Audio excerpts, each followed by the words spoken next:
Vidéojeu. Notre coup de cœur du dernier mois va à Lorcana. C'est un jeu avec des cartes à collectionner, un peu dans le même genre que Pokémon ou les cartes Magic. Ici, c'est un jeu qui est conçu principalement pour 2 joueurs, mais il joue super bien de 2 à 4 joueurs et même plus, c'est juste un peu plus long. C'est un jeu qui est un peu moins confrontation qu'un jeu comme Magic. Donc, on va essayer de faire des points aussi, mais c'est quand même un jeu qu'on peut attaquer beaucoup les autres joueurs.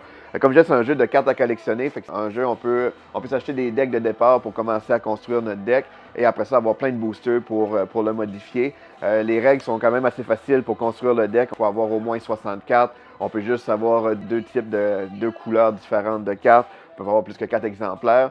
On peut essayer plusieurs combinaisons pour avoir un deck qui est super efficace. C'est un jeu qui est super fluide, quand même vraiment facile à prendre en main.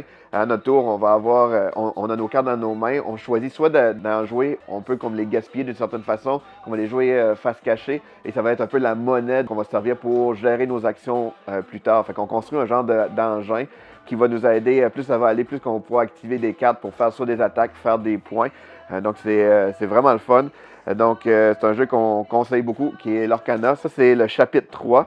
Peu importe les chapitres, les cartes se mélangent toutes ensemble. Nous, on n'avait pas eu la chance de jouer dans les 2 premiers chapitres parce que ça partait vraiment vite. Mais là, on a embarqué là, de chapitre 3 et c'est super intéressant. Donc, c'est Lorcana.